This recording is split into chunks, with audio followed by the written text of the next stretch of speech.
Eh bien, bonjour à toutes et à tous. Alors, bienvenue dans ce deuxième webinaire de notre trilogie.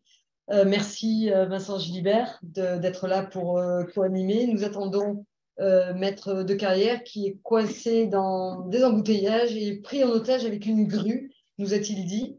Donc, j'espère qu'il va nous rejoindre dans quelques minutes. Alors, aujourd'hui, nous allons parler de procédures collectives et nos partenaires vont nous expliquer ce qu'il faut faire, ce qu'il ne faut surtout pas faire et vous apporter toutes les informations nécessaires à la bonne marche, je dirais, au bon accompagnement de nos clients en procédure. Vincent. Bonjour Colette, bonjour à tout le monde. Merci encore de nous faire le plaisir d'animer cette formation aujourd'hui. Donc, rapidement, pour ceux qui n'auraient pas suivi les épisodes précédents, donc Vincent Gilibert, administrateur judiciaire, donc en charge dans les procédures collectives d'assister le chef d'entreprise pour essayer de résoudre ces difficultés. Et j'excuse mon collègue, donc Vincent de Carrière, comme Colette l'a indiqué, qui est actuellement bloqué par une grue. Et qui lui est mandataire judiciaire représentant l'intérêt des créanciers dans le cadre de la procédure collective. L'idée aujourd'hui, c'est de faire peut-être déjà un petit rappel sur les grands principes de la procédure collective parce que on veut que cette formation soit assez pratique, donc que vous puissiez avoir les bons réflexes pour conseiller vos clients. Pour avoir les bons réflexes, c'est pas simplement de savoir qu'est-ce qu'il faut faire directement dans la procédure, c'est connaître les principes pour pouvoir bien orienter vos clients vers la procédure adéquate pour résoudre ces difficultés.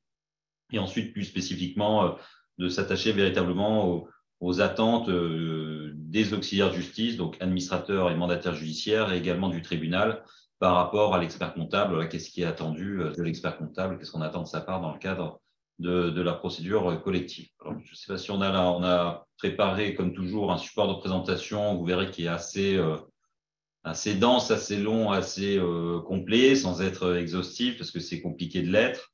Je serai assez rapide quand même dessus, mais je vous invite évidemment à vous y référer pour avoir plus d'informations. Et avec Vincent, quand il sera là, on restera évidemment disponible pour répondre à vos questions en temps réel pendant cette présentation.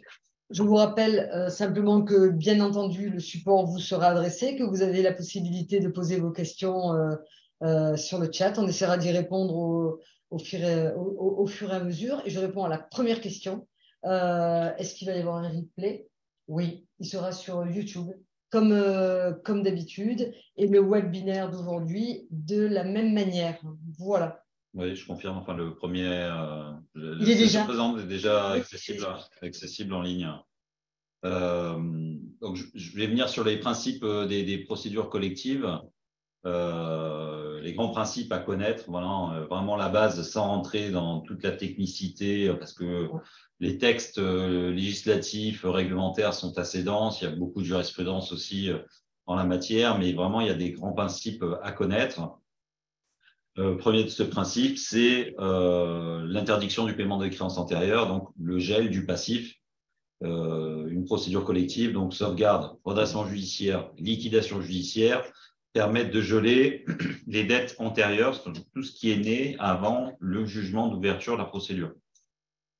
C'est important de l'avoir en tête, notamment pour bâtir des prévisionnels, parce que si on se place dans une situation où on vient demander au tribunal un redressement judiciaire, donc c'est-à-dire où l'activité va se poursuivre devant le tribunal, automatiquement avec la désignation d'un mandataire judiciaire, le cas échéant, dans certains cas avec l'assistance d'un administrateur judiciaire, il faut faire un prévisionnel, mais on en reviendra. Et malheureusement, trop souvent, on voit encore sur ces prévisionnels des prêts qui sont positionnés, c'est-à-dire que dans le cadre de la procédure, de la période d'observation, donc de l'ouverture de la procédure, ces échéances-là sont positionnées sur le prévisionnel de trésorerie. Alors, le principe, c'est que les prêts sont gelés par l'effet du redressement judiciaire à l'ouverture de la procédure. Donc, en capital, en intérêt, voilà, il n'y a plus rien à payer à part l'assurance qui est associée au prêt, parce que ça, de toute façon, c'est un principe de prudence. Donc, voilà le grand principe. C'est l'interdiction des paiements des créances antérieures. Donc, les prêts, tout ce qui est antérieur à la procédure collective, c'est gelé, ça doit être déclaré au passif. Les découverts également, pour autant qu'ils aient été tirés, c'est gelé, c'est au passif. Il n'y a il y a pas à les rembourser, il est même interdit de les rembourser dans le cadre de la procédure.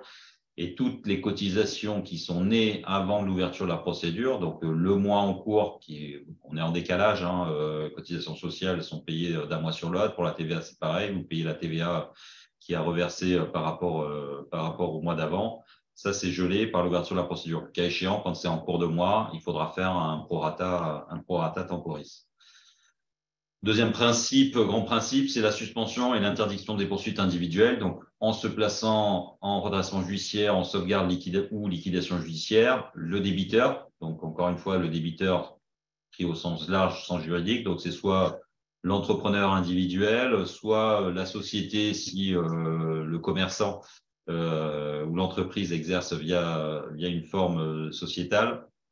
Donc, le débiteur se met à l'abri des poursuites. Donc, les créanciers, donc tous ceux à qui l'entreprise doit de l'argent, ne peuvent plus agir en exécution forcée sur le patrimoine du débiteur. Donc, plus de saisie entre les mains des tiers. Ça vaut également pour le Trésor public. Donc, il ne peut plus y avoir d'ATD qui peut être délivré.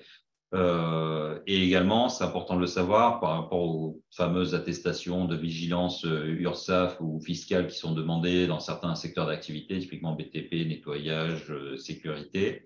Le fait d'ouvrir une procédure collective, comme on est soumis à l'interdiction des créances antérieures, si la société n'était pas à jour du paiement de ses cotisations à l'ouverture de la procédure, elle le devient automatiquement dès le lendemain, enfin dès le jour même de l'ouverture de la procédure, puisque comme les dettes sont gelées, elle devient à jour et donc elle peut bénéficier à nouveau, et c'est assez rapide, en tout cas en termes pour obtenir ces attestations, on les a en 24 heures, 48 heures après l'ouverture de la procédure, ce qui permet de soumissionner à des marchés en toute régularité. Le troisième, c'est l'arrêt du cours des intérêts. Alors, c'est le principe général. Les intérêts sont gelés par l'ouverture de la procédure collective. Donc, la dette est gelée, mais le cours des intérêts s'arrête. Donc, c'est important parce que, évidemment, ça va diminuer au final le montant du passif qui est payé par le débiteur. Ça, c'est valable, sauf pour les prêts supérieurs à un an. Donc, typiquement, tous les crédits moyen terme de l'entreprise ou long terme. Cela, par contre, le cours des intérêts continue de se poursuivre. On y reviendra dans le détail sur la partie vérification du passif, mais c'est aussi quelque chose qui est intégré parce que, certes, l'entreprise peut bénéficier de délais de paiement avec la sauvegarde ou le redressement judiciaire. Les intérêts sont gelés pour les créances qui étaient initialement avec des durées de paiement inférieures à un an, donc typiquement tous les créances de fournisseurs, les cotisations sociales fiscales sur lesquelles il y a des intérêts de retard qui peuvent courir. Tous ces intérêts sont gelés et sautent de plein droit. Donc, il y a juste les prêts supérieurs à un an sur lesquels le cours des intérêts continue de courir. Donc, oui. Non. Ah, pardon, je croyais qu'il y avait une. Non, il y aura une question. Oui, il y aura une question, mais peut-être, je pense que vous allez y répondre, mais si vous voulez bien, on va quand même la poser. Est-ce qu'un gérant associé unique peut demander lui-même l'ouverture d'une disso et d'une liquidation? Je pense que la question, c'est plutôt liquidation judiciaire. Ouais. J'allais dire oui. Alors, le gérant associé unique peut demander une liquidation judiciaire, sachant que si vous demandez la liquidation judiciaire, on va revenir après sur le choix des procédures. Liquidation judiciaire, ça suppose que l'entreprise est en état de cessation des paiements. Si elle est en état de cessation des paiements, et je vous renvoie sur la première formation pour avoir le détail de ce qu'est l'état de cessation des paiements, c'est-à-dire que la société ne peut pas faire face à ses dettes avec son actif disponible.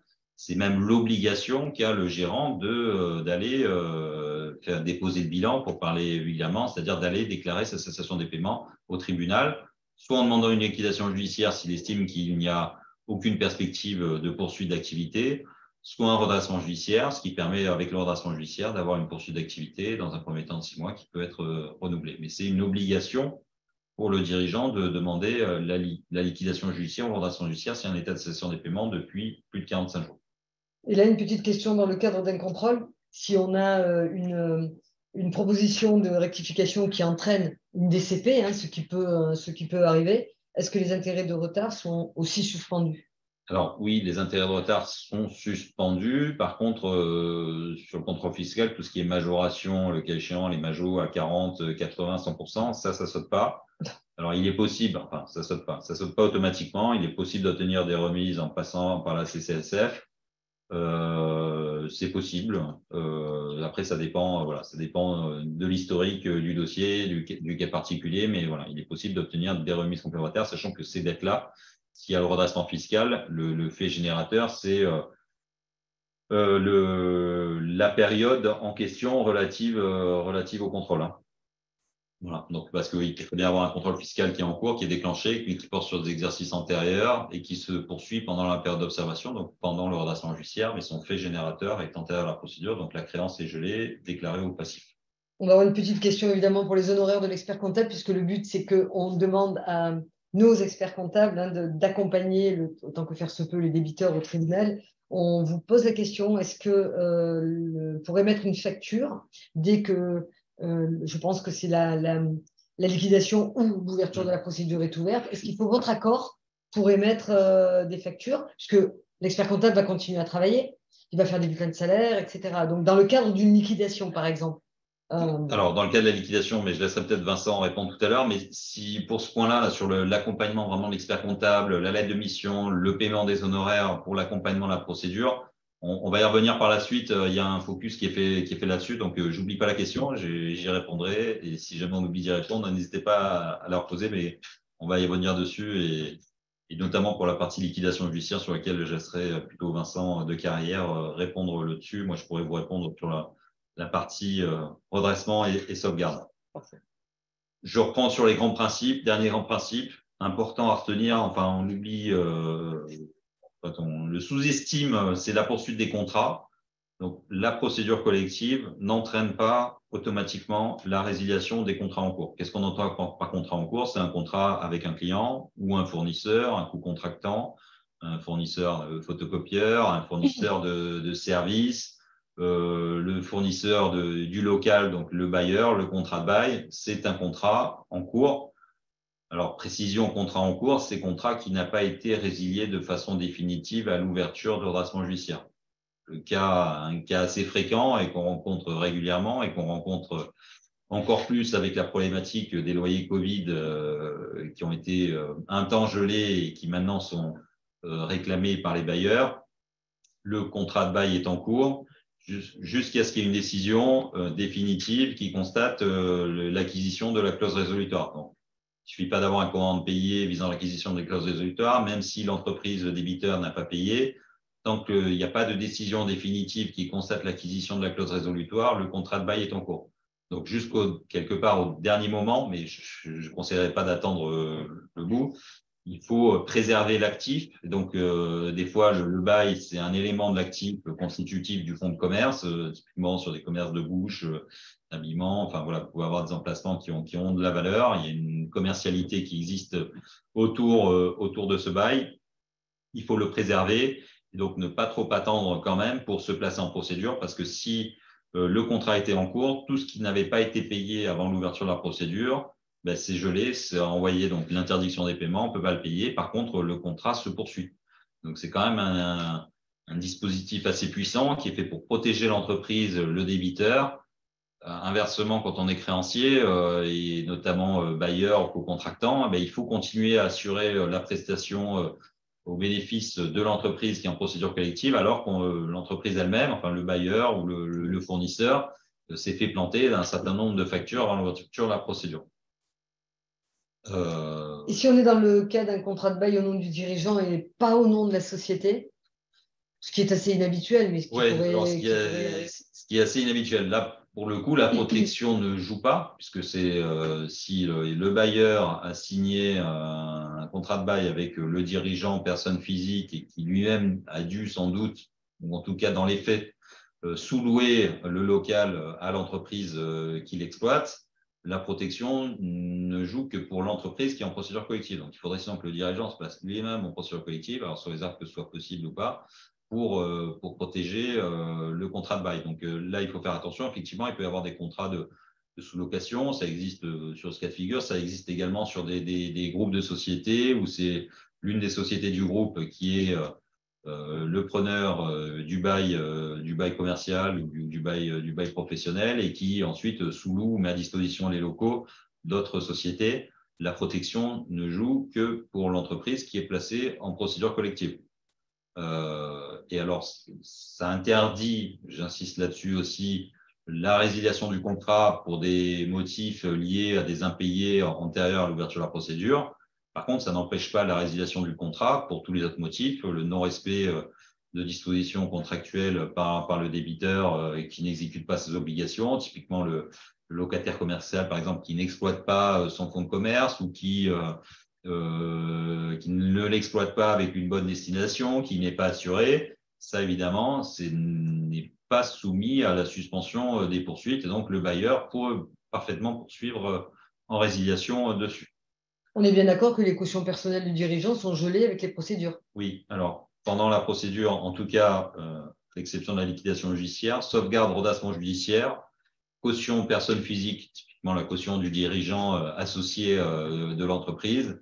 La caution est protégée pendant la période d'observation, c'est-à-dire pendant la procédure collective, et également pendant le plan de continuation, donc plan de sauvegarde ou plan d'endressement. Le dirigeant personne physique est protégé de voie d'exécution pendant la durée du plan. Alors, modulo, il est quand même possible pour les créanciers qui bénéficient des cautions de prendre des mesures conservatoires, étant soit une action judiciaire qui peut être engagée mais qui ne pourra pas être exécutée, donc pas de saisie directement sur les comptes bancaires, peuvent prendre une hypothèque, le cas échéant, sur la résidence ou le patrimoine du dirigeant, mais ça reste une hypothèque provisoire qui, là encore, ne peut pas être exécutée, donc pas de vente forcée tant que la procédure, période d'observation et plan se poursuit. Donc, c'est-à-dire concrètement, pendant un an de procédure plus 10 ans de plan, la caution est protégée. Autre aspect important, on est toujours sur les principes, hein, c'est le traitement des salariés. Je suis slide 12. Les créances salariales. Donc, les sommes qui sont dues par le débiteur à ses salariés, alors, ne sont pas soumises en totalité, on va dire, à l'interdiction des paiements des créances antérieures, mais là, on est sur les grands principes parce qu'après, on peut rentrer dans le détail, mais je pense qu'on risque de perdre beaucoup de monde. Ce qu'il faut retenir, c'est que en cas d'ouverture de procédure collective, donc procédure collective, j'insiste, c'est sauvegarde, redressement ou liquidation judiciaire, c'est-à-dire une procédure qui est publique, qui se déroule devant le tribunal de commerce, qui donne lieu à des audiences et sur lesquelles il y a un dessaisissement plus ou moins important du débiteur sur son patrimoine, c'est-à-dire qu'il perd un peu la main dans des proportions plus ou moins importantes en fonction de la décision du tribunal sur la gestion de son entreprise. En cas d'ouverture de procédure collective, il y a l'association de garantie des salaires qui intervient pour pallier l'éventuelle insuffisance de fonds de l'entreprise pour régler les sommes qui sont dues aux salariés. Donc, en premier lieu, les sommes qui peuvent être dues aux salariés, c'est des sommes qui sont dues à l'ouverture de la procédure quand l'entreprise vient demander son placement en redressement judiciaire ou en liquidation judiciaire ou en sauvegarde. L'AGS intervient, je vais préciser, pour assurer le paiement aux salariés des sommes qui leur sont dues, typiquement les salaires du mois en cours qui n'ont pas été payés à l'ouverture de la procédure. Donc, en redressement liquidation judiciaire, c'est automatique. Donc l'AGS intervient, sachant que le mécanisme, c'est l'AGS verse les fonds aux mandataires judiciaires qui les reversent ensuite aux salariés. Ça devant être établi, mais on va y revenir dessus, par un relevé de créance salariale qui nécessitera, le cas échéant, l'assistance de l'expert comptable. Mais là, je reste juste sur les principes.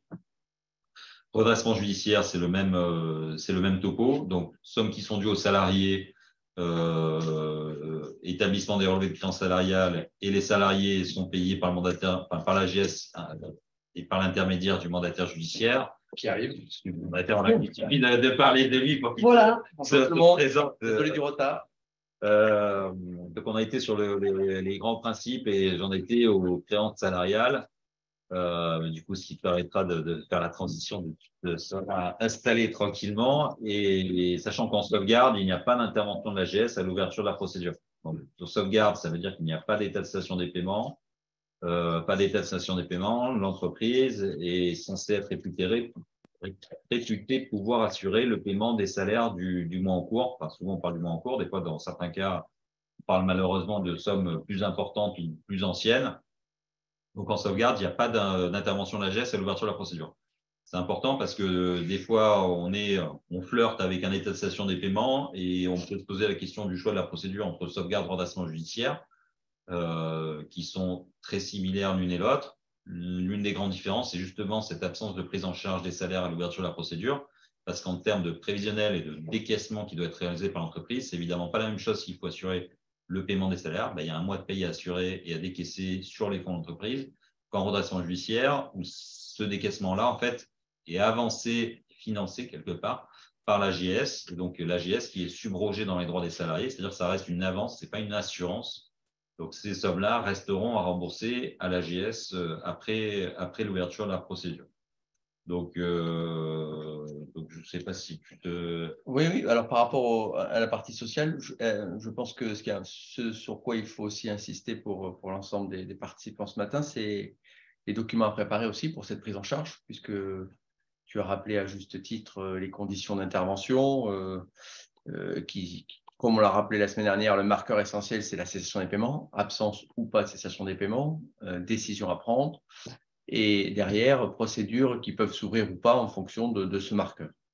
Donc, à partir de là, et comme tu l'as rappelé, l'AGS, notamment, on le voit sur le schéma numéro 13, voilà, c'est le schéma le plus intéressant, me semble-t-il, puisque c'est celui qui parle de la sauvegarde, et comme Vincent l'a rappelé, il n'y a pas d'intervention de l'AGS, sauf pour les créances dites de restructuration. Hein. Donc, vous voyez que sur la partie du schéma qu'on vous propose, on est à compter de l'ouverture de la procédure, donc au niveau de la ligne sauvegarde qui est écrite en vert, eh bien, à gauche de cette ligne, pas de garantie, quel que soit le cas, salaire ou indemnité de rupture. À droite, vous avez les indemnités de rupture qui sont garanties. Donc, pour une société qui viendrait mettre, par exemple, en place un plan de sauvegarde de l'emploi, postérieurement à l'ouverture de la sauvegarde, les créances de rupture, les indemnités de rupture, congé, préavis, s'il n'est pas effectué, indemnité de licenciement, CSP Co ou CRP Co sont pris en garantie dans le cadre de cette partie-là. Donc, c'est quand même important de le savoir, alors que si c'est fait antérieurement, ce n'est pas garanti. Donc, là aussi, le conseil est très important pour, bien évidemment, apprécier au mieux la bonne procédure et tous les leviers, puisqu'avec Vincent, on va vous parler d'un certain nombre de leviers qui existent par ces procédures collectives. Et quand on accompagne un client en procédure collective, c'est qu'on a déjà fait donc, un diagnostic de cette situation, comme on a vu la semaine dernière et la semaine d'avant. On a passé, à mon avis, les phases qui sont amiables, que la cessation des paiements est proche ou caractérisée. Et partant de là, on peut s'orienter sur différentes procédures. Si on revient à la prise en charge à proprement parler, la prise en charge, il ne suffit pas de dire j'ai des salaires impayés depuis 1 mois, 2 mois, 3 mois à l'ouverture de la procédure. Un dossier doit être préparé. Souvent, le climat social et l'apaisement social, si je puis dire, passe par le règlement des salaires à bonne date. Donc, si vous allez au tribunal, déjà retenez que la prise en charge s'effectue jusqu'à la veille du jugement d'ouverture. Classiquement, par exemple, à Marseille, c'est lundi, mercredi et jeudi les ouvertures. Donc, ça veut donc dire que ce sera dimanche, mardi ou mercredi, le dernier jour, enfin le jour jusqu'où on pourra prendre en charge les salaires. Et partant de là, on a besoin d'un dossier à monter et de documents qui ne peuvent venir en général que de l'expert comptable qui est très souvent en charge de l'AP et qui a lui-même l'ensemble des éléments. Registre d'entrée et de sortie du personnel, bulletin de salaire bien évidemment, contrat de travail, détail des calculs. Alors si c'est du salaire du 1er au 18, il n'y a pas de débat. À partir du moment où vous commencez à avoir des primes d'objectifs, et on sait que les pays sont de plus en plus complexes. Hein. Enfin, c'est pas les experts comptables qui vont me dire le contraire. Alors, c'est sûr que s'il n'y a qu'une seule ligne sur le bulletin de salaire, la prise en charge sera facile et les vérifications seront faciles. Mais à partir du moment où vous avez plusieurs lignes qui commencent à s'implémenter dans le bulletin de salaire, ce que l'on voit très régulièrement, hein, eh bien, il nous faudra bien évidemment l'ensemble des justificatifs pour que nous, on puisse vérifier de la réalité de ces éléments-là et les envoyer à l'AGS qui, en général, paye en 48 heures. Donc, très franchement, si on a un dossier bien monté en amont par l'expert comptable, puisqu'en général, c'est quand même lui, c'est lui le technicien, hein, le chef d'entreprise, On pourra lui demander derrière d'avoir une prise de conscience, de faire du chiffre, de mener un certain nombre de mesures de restructuration, de jouer le jeu avec les organes, avec le tribunal, tout ça, pas de problème. Mais derrière, pour monter un petit dossier technique sur le plan social, c'est vous, les experts comptables, qui êtes, à mon avis, en première ligne, et d'où l'intérêt qu'on s'adresse à vous ce matin pour vous expliquer. Mais une fois de plus, le climat social, pour qu'il soit bon, il faut qu'il n'y ait pas de délai. Et quand il y a un délai qui dépasse 48 à 72 heures, c'est qu'il y a un problème dans le dossier. Il n'y a aucune raison que les paiements ne se fassent pas. Donc, ayons à l'esprit d'avoir un dossier particulièrement complet, détail des calculs, bulletin de salaire, contrat de travail et livre d'entrée et de sortie du personnel. Maintenant, tout est par voie numérique. Donc ça, c'est sur les éléments qui sont liés à l'absence, enfin à la prise en charge. Peut-être Vincent, tu veux dire un mot sur l'attestation de comme quoi il n'y a pas de fonds à l'ouverture de la procédure, ou ça vous est plus sollicité ça aujourd'hui, ou c'est sans objet? Ça dépend des procédures. Ça, c'est l'AGS qui demande des fois une attestation. Alors, à l'administrateur judiciaire, quand il y en a un désigné, après, je ne sais pas comment ça se passe quand il n'y a pas, quand il n'y a pas de mandataire. Quand il n'y a pas d'AG, il ne demande pas. L'AGS demande des fois une attestation d'insuffisance des fonds qu'on adresse ou qu'on n'adresse pas en fonction de la situation, parce que des fois, il peut y avoir des fonds. L'état de cessation des paiements, ça ne veut pas dire trésorerie à zéro. Je vous renvoie à la première formation. C'est actif disponible qui ne permet pas de faire face au passif exigé. Donc, vous pouvez avoir la trésorerie. Et franchement, je conseille quand même, s'il faut aller en redressement judiciaire ou en sauvegarde, d'arriver en ayant quand même de la trésorerie pour fonctionner. Parce que si on gèle les dettes, c'est bien.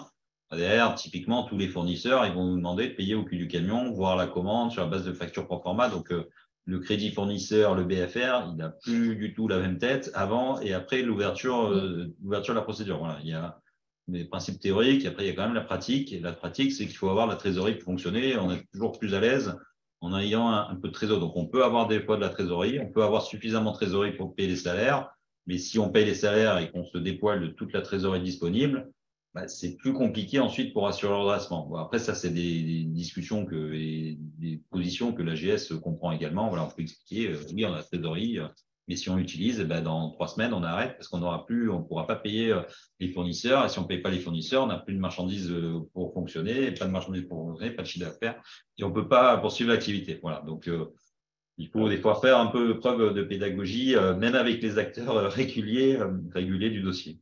Voilà. En parlant de continuité, on a une question là pour un transporteur. Comment est-il possible de continuer son activité si l'aide réelle bloque les licences de transport quand on perd la capitaux propre, ils peuvent bloquer. Donc, ça, normalement, enfin, il n'y a pas d'argument légal pour déroger, par exemple, à l'inverse de la reconstitution des fonds propres est inférieure à la moitié du capital social. Donc, cette obligation-là, elle est suspendue en cas d'ouverture de procédure collective. La problématique de la capacité de transport avec les fonds propres qui sont inférieurs. Alors, l'ADREAL, en général, c'est pas simplement un capitaux propre inférieur à la moitié du capital social. C'est en fait, ils imposent des capitaux propres ou un capital social qui est adapté au nombre de véhicules et types de véhicules qui sont en circulation. Voilà. Plus vous avez un parc important, plus les exigences en termes de capital sont élevées. Et l'aventure de l'entreprise fait que des fois, on passe sous les seuils. Donc après, il y a des demandes de régularisation qui sont faites par l'ADREAL. C'est un échange. Voilà, il faut pouvoir discuter, répondre au courrier de l'ADREAL, expliquer quelle est la situation, quelles sont les perspectives pour qu'ils ne suspendent pas automatiquement la capacité de transport. Mais si l'ADREAL décide de le suspendre, enfin, le redressement judiciaire ne permet pas d'empêcher directement de plein droit cette suspension. On a une question peut-être un peu particulière. Alors, je ne sais pas si on aura le temps de répondre à toutes les questions parce qu'il y en aura beaucoup, mais est-ce qu'on continue quand on est en procédure et qu'on a un associé personne morale, est-ce qu'on continue à rémunérer les comptes courants? Non. Non. Ben voilà, la réponse c'est des dettes antérieures, donc arrêt des dettes antérieures, donc impossibilité de…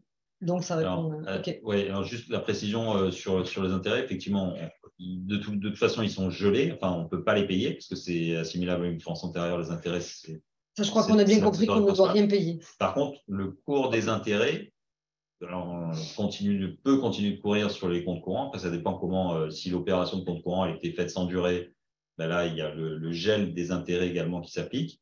Si par contre, il y avait un compte courant qui était bloqué ou qui était initialement fait, en fait, c'est un vrai prêt à l'entreprise pour une durée supérieure à 1 an, là, les intérêts peuvent continuer de courir, même s'ils sont gelés au passif. C'est-à-dire qu'ils ne sont pas payés, ils sont mais ils sont comptabilisés. comptabilisés. Ils sont Voilà. comptabilisés. Pour les, En fait, s'ils sont bloqués, effectivement, voilà. tu as raison. La précision, c'est si les comptes courants sont bloqués. Sur les capitaux propres, d'ailleurs, tout à l'heure, je voulais rebondir sur les questions précédentes. La procédure collective, sauvegarde, redressement, liquidation, n'en parlons pas, permettre de se soustraire à l'obligation, notamment sur le plan juridique, de la reconstitution des capitaux propres lorsqu'on perd la moitié quand ils sont inférieurs à la moitié du capital social. L'ouverture de la procédure dispense de cette formalité. La question tout à l'heure sur le. Mais là, on avait la spécificité de la DREAL qui bloque. Mais il y a aussi le cas général, c'est-à-dire qu'on peut présenter un plan avec des capitaux propres négatifs. Après, Merci. Question, on continue? Je n'ai pas de question pour le moment. Ok, donc peut-être le dernier schéma à avoir à regarder avant qu'on bascule sur un autre sujet dans le suivi, c'est la page 16, voilà, super, où on est dans le cadre d'un plan de redressement suivi d'un plan de continuation. Je m'attarde 2 secondes sur ce schéma-là, puisque de manière générale, si on essaie de tous se voir, d'avancer, de travailler ensemble, c'est pour qu'un redressement judiciaire essaye d'aller vers un plan de continuation, bien évidemment. Donc, le schéma de prise en charge de l'AGS, parce que qui dit cessation des paiements dit quand même besoin de levier. Vincent a insisté tout à l'heure sur le BFR qui augmente en matière de procédure collective, donc il faut pouvoir utiliser à plein toutes les mesures de restructuration, et je vois encore trop souvent parfois des chefs d'entreprise qui agissent croyant bien faire, mais se démunissent de trésorerie.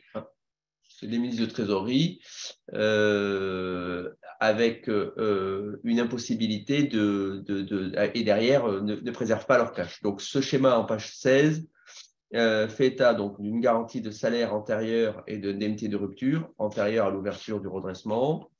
Pendant la période de redressement sont garanties les indemnités de rupture. Et pendant le plan de redressement, les licenciements qui sont intervenus dans le mois de l'arrêté du plan sont également garantis. Je voulais rajouter un point, et c'est la jurisprudence d'un cour de cassation qui est venu le rajouter, c'est que lorsque vous êtes en plan de redressement et qu'il y a une condamnation prud'homale, c'est souvent un sujet qui revient, ça c'est assez récurrent, une condamnation prud'homale pour des causes antérieures à l'arrêté du plan, eh bien peut-être prise en charge par l'AGS et venir se rajouter au plan de redressement qui a été arrêté.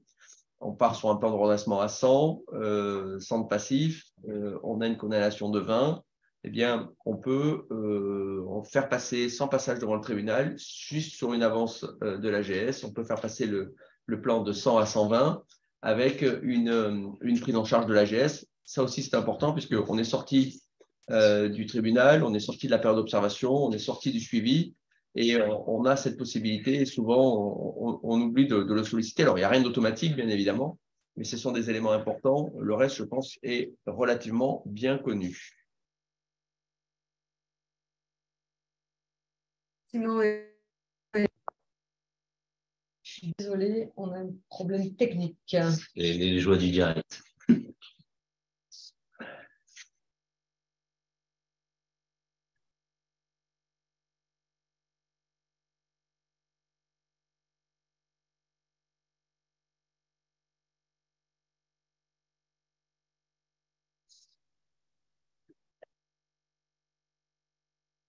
On a un petit problème technique. Est-ce que quelqu'un peut m'envoyer un SMS, un petit message là en interne pour me dire si vous avez le son et l'image, parce que nous, on n'a plus rien.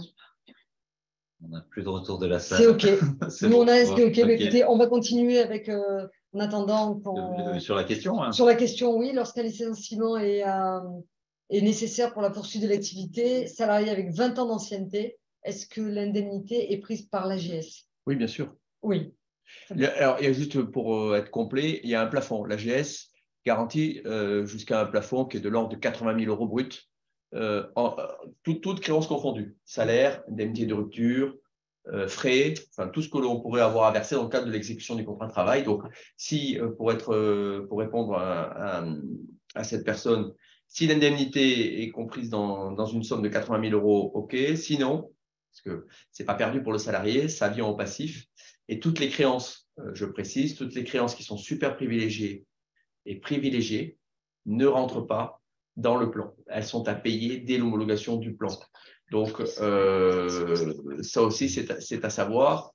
Et cela concerne à peu près 80% des créances qui sont dues aux salariés, qui ont le rang de privilège en général. Super privilège, c'est tout ce qui est avancé par l'AGS. Donc, si on a quelqu'un qui a une indemnité de départ de l'ordre de 200 000 € de rupture, il faudra aussi le prévoir dans le prévisionnel parce qu'il y a une partie qui va rentrer prise en charge par l'AGS jusqu'à 80 000 €. Et au-delà, il va falloir soit trouver un accord avec le salarié pour essayer d'avoir un étalement dans le temps et faire en sorte que ça puisse passer dans le cadre de l'exécution du plan à venir. C'est valable pour les décisions de justice qui viendraient condamner. Vous savez que parfois les conseillers prud'hommes ont un peu la main lourde et avec un peu d'ancienneté et un salaire important, on peut vite arriver à la somme de 80 000 €. Sachant qu'un peu sur les prises en charge, notamment en cas de condamnation, parce qu'il y a différents chefs qui peuvent donner lieu à des condamnations de l'employeur ou ex-employeur au bénéfice du salarié ou ex-salarié. Après, il y a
c'est revenu.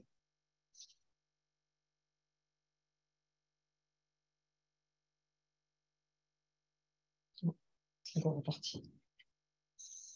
On dirait que le son Oui, là le est son est revenu. Je ne sais pas si revenu. vous entendez à nouveau.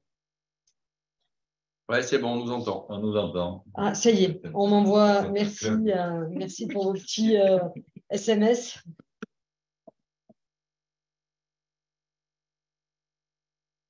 On continue? On avait une question.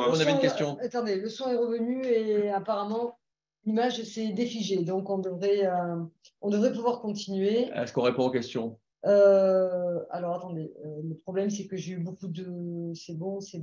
Non, j'ai pas de questions pour l'instant. Okay. Beaucoup de messages pour me dire que tout est revenu dans l'ordre. Je vous remercie. Ça, on en a parlé tout à l'heure, le surdimension de la caution. Donc, en fait, on n'a pas. Ok, très bien. On n'a pas inspecté le plan. Donc, encore une fois, avant de rentrer vraiment dans le détail de l'assistance et de la mission de l'expert comptable d'accompagnement dans la procédure collective, à l'ouverture, pendant et après, c'est d'avoir les bons réflexes et d'identifier également les différentes procédures qui existent. Donc, on a parlé, procédure collective, c'est la sauvegarde, redressement, liquidation judiciaire.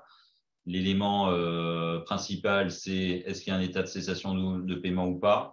Donc là, je suis slide 21, donc là qui est résumé très brièvement, encore une fois, sinon vous pouvez suivre le premier épisode de la trilogie sur lequel on rentrait plus dans le détail.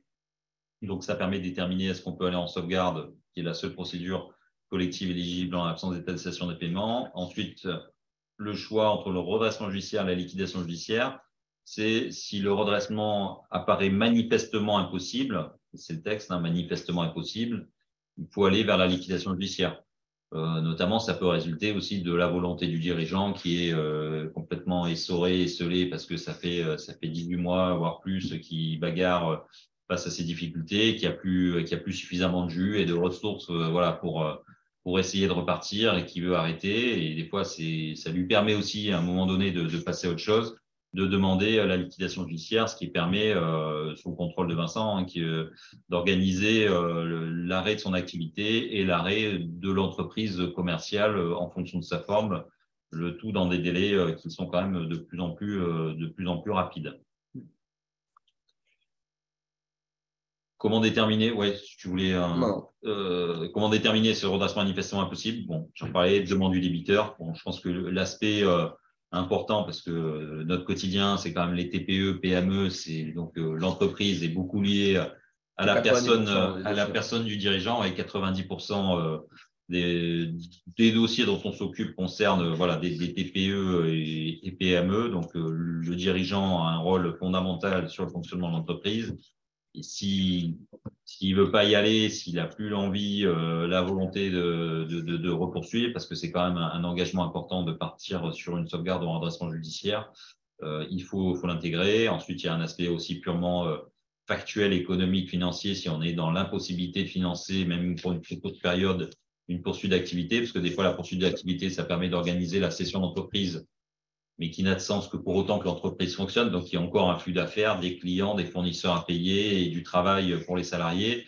Si tout est à l'arrêt depuis longtemps, qu'il n'y a pas de trésorerie, que les salariés, ça fait 2 mois qu'ils peuvent pas faire tourner les machines, qu'ils peuvent pas intervenir sur le chantier parce qu'il n'y a plus de marchandises, que tout est bloqué, qu'il n'y a plus de compte client à recouvrer, ou en tout cas pas de compte client à recouvrer facilement, oui, le redressement, il apparaît manifestement impossible parce que sauf à remettre de l'argent, voilà, il faut avoir un peu de carburant, sujet d'actualité, pour fonctionner, ou la disparition manifeste de l'activité, par exemple, mais ça reste, c'est pas un critère automatique, typiquement un incendie qui ravage l'entreprise. Alors je dis c'est pas automatique parce que il peut y avoir des assurances qui interviennent en ligne de compte, il peut y avoir des ressources, des solutions qui sont mises en place. Enfin, ça nous est arrivé de redémarrer des entreprises qui avaient subi des sinistres importants, et par le jeu du gel du passif, avec la prise en compte des assurances, d'essayer de trouver des solutions pour redémarrer une exploitation.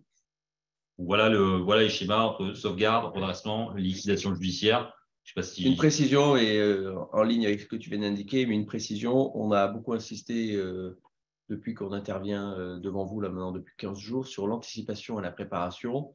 Eh bien, même lorsqu'on est dans une phase un peu plus dure, c'est-à-dire une procédure collective, je mets un peu de côté la sauvegarde, qui est une procédure un peu, enfin, qui est plus légère et qui est plus liée quand même restructuration. Mais un redressement judiciaire, ça peut être subi, hein, on peut être assigné. Bien même lorsqu'on est en redressement judiciaire, il y a ce distinguo que Vincent a très bien expliqué. C'est oui, il y a cessation des paiements, mais la situation est-elle irrémédiablement compromise ou pas?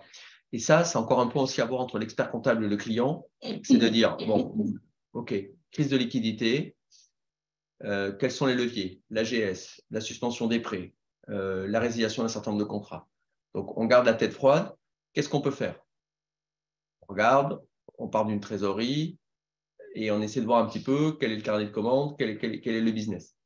C'est encore ces éléments-là qui sont vitaux pour l'entreprise. On parle encore économie, on parle financier, on parle poursuite d'activité. À partir du moment où le client commence à vous indiquer les salariés sont démobilisés, ils sont tous en maladie, l'Adréal m'a interdit de circuler, si on prend l'exemple tout à l'heure. J'ai perdu mon plus gros client. J'ai perdu mon plus gros client. J'ai perdu mon plus gros fournisseur parce que je vends des cuisines. Mais bon, comme je l'ai aujourd'hui, je ne peux pas honorer. Et mes clients me disent j'ai mon acompte et mon petit article dans la Provence, et nani, nana, enfin, tout ceci est du vécu. C'est pour ça que je vous le dis. Si on arrive trop tard, là aussi, la réalité du terrain va rattraper la réalité juridique et économique. Et on va se retrouver dans une situation irrémédiablement compromise qui n'a rien à voir avec la cessation des paiements, comme Vincent vous l'a justement rappelé. Et en général, ça sera une liquidation. Alors, on en parlera peut-être un petit peu à la fin de ce webinaire, même si ce n'est pas l'objet. Mais parfois, il faut savoir aussi aller à la liquidation pour souffler et pour pouvoir mieux rebondir et passer à autre chose au lieu de s'enferrer dans des situations qui sont intenables pour les dirigeants qui s'entêtent parce qu'ils ont peur de ne pas savoir ce qu'il y a derrière. Mais souvent derrière, c'est une main tendue qu'il y a et un accompagnement. Et vous devez aussi être formé là-dessus et le savoir pour éventuellement permettre à certains de passer ce cap difficile. D'où l'intérêt aussi, et je veux vraiment insister là-dessus parce qu'on en a parlé la semaine dernière, d'où l'importance de vraiment alerter les collaborateurs qui travaillent sur les dossiers, d'avoir ces clignaux en tête et de faire remonter à l'expert comptable ou au chef de mission en charge du dossier qu'il a détecté des impayés, une perte de de délai, une perte de fournisseur ou de client, comme vient de le dire Vincent. Parce que quand le dossier arrive sur notre bureau, on le sait, hein, quelquefois ça peut être tard, d'où l'important vraiment de sensibiliser les collaborateurs. On a une question, pouvez-vous revenir rapidement sur le bail et notamment au regard des loyers antérieurs? Il me semble que les loyers antérieurs sont gelés. Tout à fait. Qu'on n'a pas le droit de les payer, même si c'est un super copain. Même si c'est un super copain. Voilà, donc je préfère le dire, ça peut arriver. Même si c'est le dirigeant ou la SCI du dirigeant, enfin, c'est des montages assez classiques. Hein. Pire. Voilà, donc effectivement, c'est une dette antérieure. Donc, bien évidemment, si on prend l'exemple aujourd'hui, on est le 21. Ouverture du dossier aujourd'hui. Au 21, enfin, donc le jugement rétroagit toujours à minuit. Hein. Donc, le jugement est censé être intervenu entre le 20 et le 21, donc minuit ce matin. Donc, à partir de là, les loyers sont exigibles qu'à partir d'aujourd'hui, donc du 21 jusqu'à la fin du mois. Et bien évidemment, l'antériorité doit être déclarée. Je précise aussi un point là-dessus, puisque cette question m'amène à cette réflexion, c'est que le bail est un élément essentiel de l'entreprise, et on peut parler même de fonds de commerce quand on parle de bail. Et l'ouverture d'une procédure collective, sauvegarde, redressement, voire liquidation, rend caduc les commandements et les… Vincent l'a dit tout à l'heure. Oui, là, tu parlais de ça. Bon, mais donc, c'était bien d'insister là-dessus. C'est important parce que ça permet ça permet quand même de figer la situation. Et quand on dit que c'est une loi qui en soi est bien faite et un dispositif qui est bien fait, c'est-à-dire qu'il faut y aller suffisamment tôt et aussi savoir y aller pour préserver son entreprise. Le bail en est un excellent exemple avec ce passif antérieur qui est gelé, qui peut être étalé, nonobstant toute clause qu'il y aurait au contrat, qui peut être étalé sur la durée du plan, donc sur 10 ans, et la protection qu'a rappelé Vincent tout à l'heure sur la caducité de toute ordonnance non définitive qui pourrait frapper le bail. Donc, pour terminer sur le sujet du bail, le seul point qui peut être contraignant pour le preneur, c'est-à-dire l'entreprise qui occupe les locaux, c'est le non-paiement des loyers postérieurs. Là, il y a une jurisprudence de la Cour de cassation qui prévoit que passé la période de protection de 2 mois, eh bien, le juge commissaire peut être saisi, nonobstant les voies qui existent devant le tribunal judiciaire, et ordonner la résiliation du bail si ce dernier, le bail, n'est pas à jour de règlement postérieurement à l'ouverture de la procédure. Je continue sur le bail parce que c'est un sujet quand même assez fréquent qu'on rencontre. Les loyers antérieurs sont gelés. Sur les bails commerciaux, on est souvent sur des paiements des loyers trimestriels à échoir, donc le paiement du trimestre qui est réalisé en avance. Si l'ouverture de la procédure collective intervient au milieu du trimestre et que le trimestre n'avait pas déjà été payé avant l'ouverture de la procédure, les loyers qui courent à compter de la procédure doivent être régularisés. Donc, même si l'appel de loyer est antérieur, le fait générateur, en fait, c'est l'occupation des locaux. Donc, il y a un prorata temporis à faire. Donc, sur le trimestre, par exemple, si le loyer est appelé au 1er janvier et que l'ouverture de la procédure, c'est aujourd'hui, du 1er janvier au 20 mars, c'est gelé, c'est au passif. Par contre, du 21 mars au 31 mars, bon, il n'y a que 10 jours de loyer, mais ça, ces loyers doivent être payés en temps et en heure et donc, en fait, doivent être payés immédiatement. Encore, j'insiste sur les loyers parce que c'est pas forcément un sujet sur lequel j'imagine vos clients attirent nécessairement l'attention s'ils sont rentrés dans une logique contentieuse avec le bailleur, un commandement de payer, voilà, sauf ce qui vous en informe spontanément, vous n'êtes pas forcément au courant, mais il faut, si vous voyez des non-paiements de loyers ou des loyers qui sont rejetés parce que ça passe en prélèvement, attention, warning, même si, et Vincent l'a rappelé, les procédures sont très protectrices du débiteur et du bail en particulier, qui est un élément indispensable sur la poursuite de l'exploitation. Des fois, ça m'arrive, c'est trop tard. Il y a une décision qui est définitive, qui constate l'acquisition de la clause résolutoire, il n'y a plus de délai. Là, pour le coup, on ne peut rien faire, le bail est régulier. Et nous, la seule chose qu'on peut faire, c'est dire qu'on rende les clés et demander l'arrêt d'activité. Voilà, donc, mais ça dépend beaucoup du dirigeant. C'est pour ça qu'il faut l'accompagner aussi sur la période et malheureusement, ils ont aussi souvent tendance à un peu s'isoler et plus les difficultés s'accroissent et à moins en parler. Il y a beaucoup de psychologie. Voilà. Il y a beaucoup de psychologie quand même, hein, dans nos métiers, contrairement à ce qu'on pourrait imaginer. Et donc, du coup, besoin qu'il y en ait aussi, mais c'est votre quotidien, hein, mais c'est important.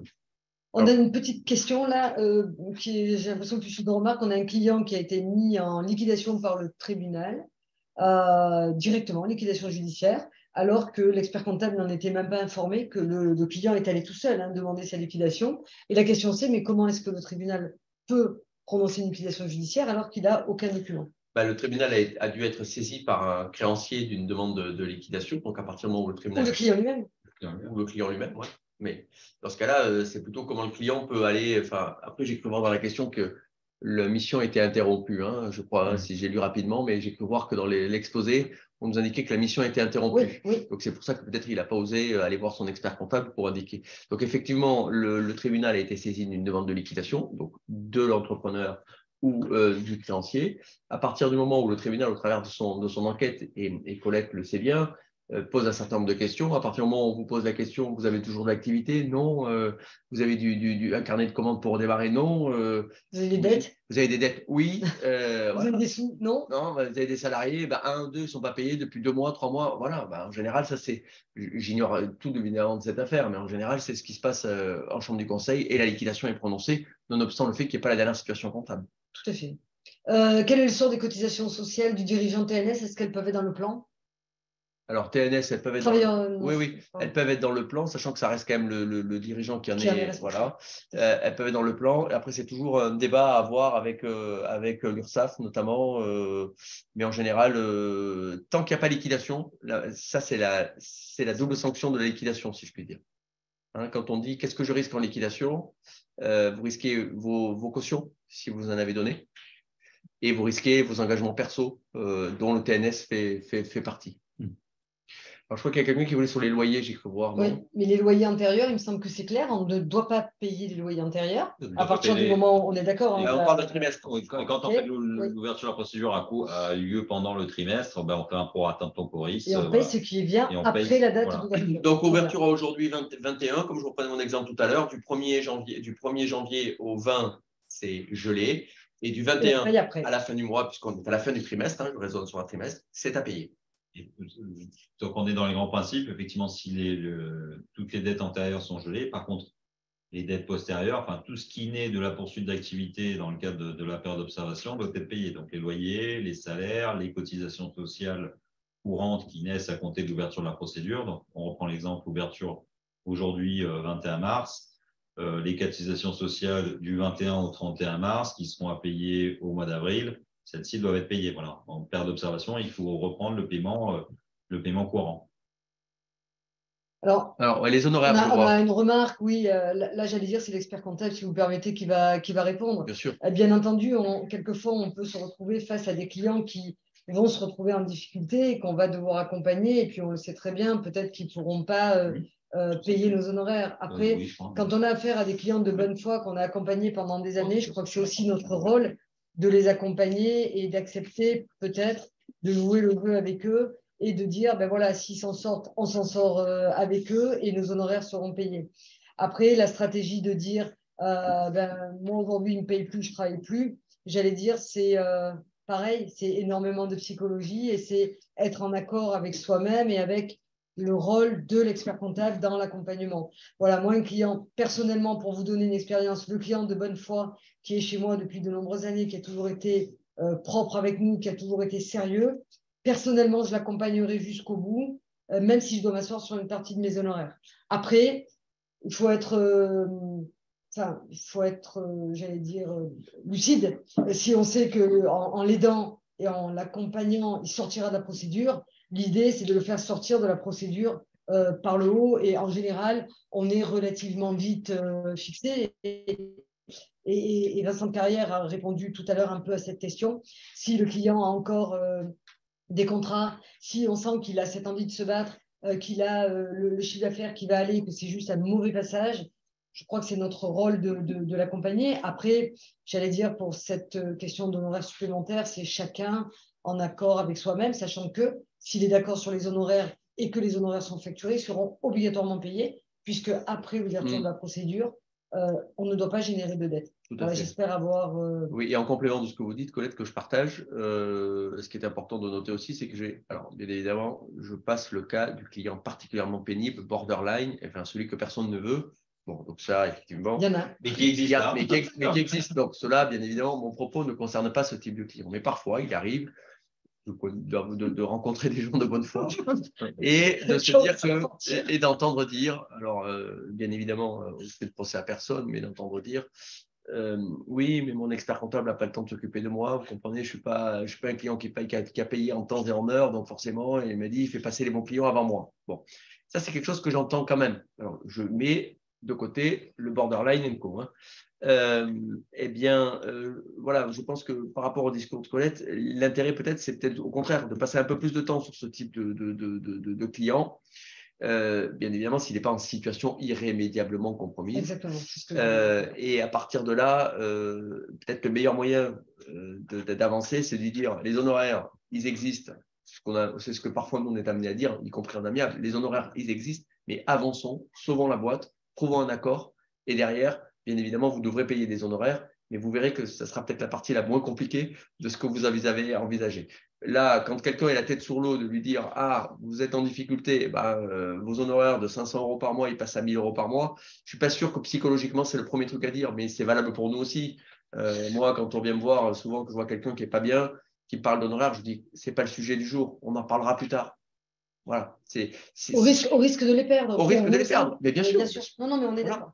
On a une question là qui revient souvent d'ailleurs et qui m'a été posée sur l'attestation à produire de l'expert comptable. 622-17. Oui, alors il n'y a pas de texte en fait aujourd'hui, il n'y a pas de modèle et on demande à l'expert comptable aujourd'hui de faire l'attestation, sachant qu'on n'a pas de boule de cristal, on ne peut attester que ce qu'on voit. Qu'est-ce qui se passe? Comment? Parce qu'on a vu tout et n'importe quoi, hein. On a vu…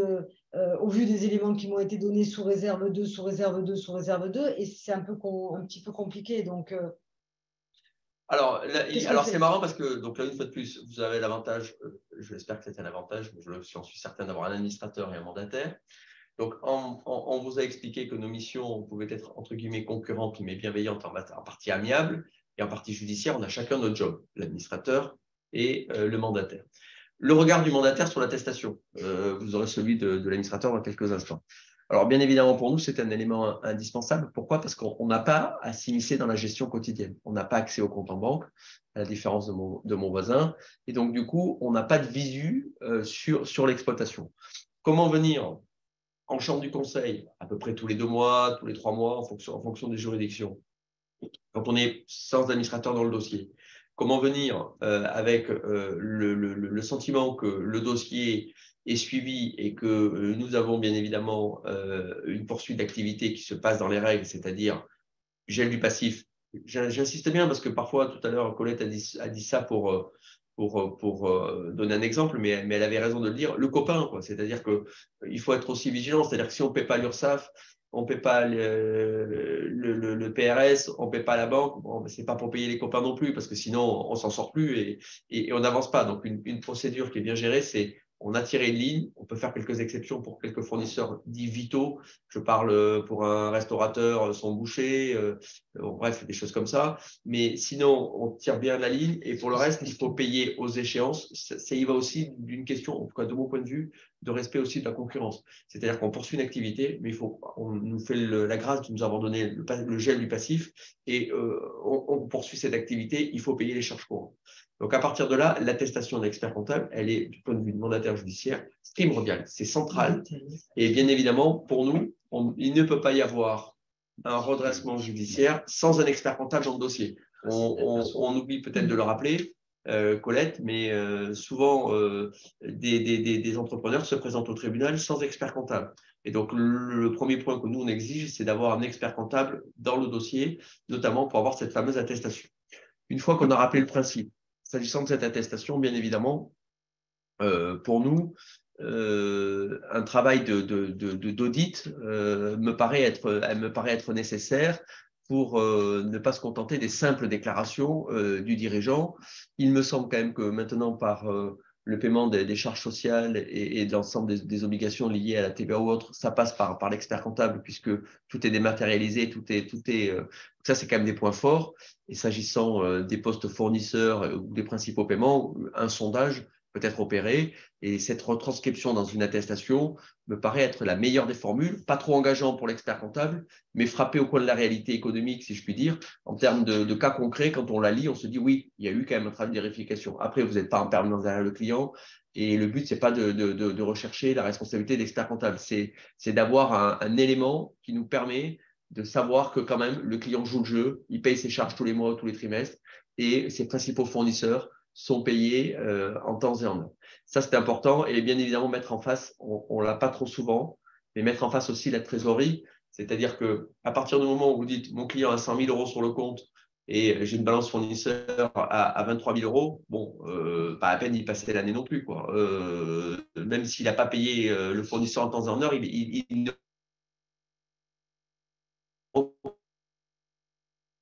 crée pas une situation des paiements. Souvent, on n'a pas d'éléments liés à la trésorerie et je vais trouver l'attestation, par l'exemple, et une situation comptable arrêtée.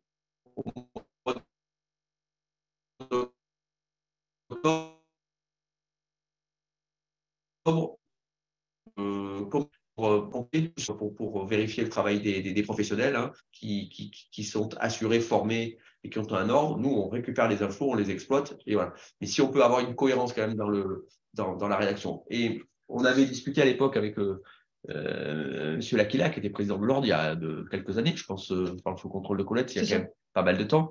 Et on avait déjà, c'était un peu le serpent de mer, on avait déjà fait un petit colloque où avait été évoqué avec lui éventuellement un modèle type d'attestation. Et puis, il y a beaucoup de sensibilité, beaucoup de professionnels qui voient les choses chacun.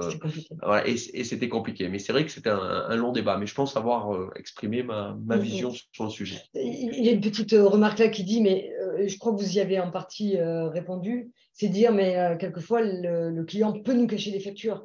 Après, bien entendu, il peut nous cacher des factures, mais on a quand même l'habitude, quand on sait qu'un fournisseur facture tous les mois, on vérifie qu'on a bien nos 12 mois, ou nos 7 mois, ou nos 8 mois. Bien sûr qu'il peut en cacher, mais dire l'expert comptable va être responsable parce qu'il n'a pas vu, voilà, on n'est pas complice. Pour répondre après laisser la parole à Vincent, mais à partir du moment où les charges sociales sont payées, même vous le savez, le loyer est payé et les 2 ou 3 plus gros fournisseurs sont payés.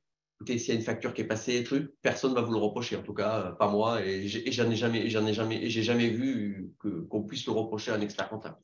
Alors, juste du coup sur l'attestation, donc c'est vrai, donc moi j'interviens comme administrateur judiciaire, donc concrètement on assiste le dirigeant pendant toute la période d'observation de la sauvegarde et du redressement judiciaire, c'est-à-dire en fait on devient quasiment, enfin en termes déjà de responsabilité, co-gérant de l'entreprise avec le dirigeant. Voilà. Donc il faut savoir, parce que c'est des sujets évidemment qui rentrent en ligne de compte pour les professionnels que nous sommes tous.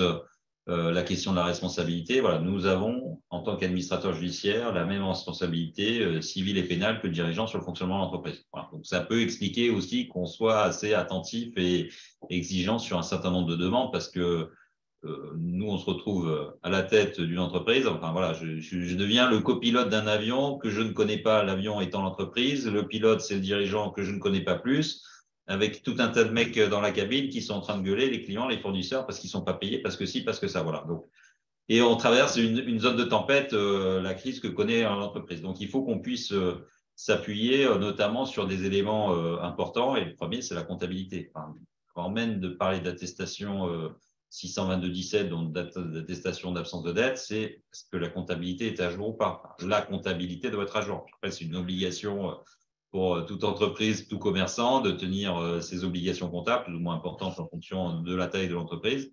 Mais c'est une obligation. Donc, la comptabilité, ce n'est pas simplement le bilan de l'exercice N-1 qui est à sortir, c'est la comptabilité courante. Bon, je dis, évidemment, je parle à des personnes qui en sont convaincues. Les clients, les chefs d'entreprise, on ne sont pas toujours convaincus. Voilà, ils n'en sentent pas forcément la nécessité. Donc, c'est déjà la première étape. La comptabilité doit être à jour et elle doit être encore plus à jour pendant l'ordonnancement judiciaire.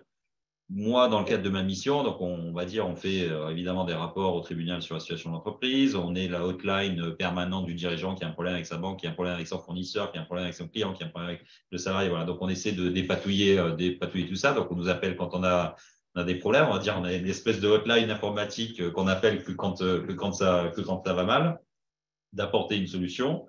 Et concrètement, d'avoir la main aussi sur le fonctionnement des comptes bancaires d'entreprise, c'est-à-dire qu'il n'y a aucun paiement qui est effectué sans qu'on l'ait validé. Donc, on s'assure évidemment qu'on a la trésorerie pour payer, qu'on ne fait pas de chèque en bois, bon, même s'il y a de moins en moins de règlements par chèque.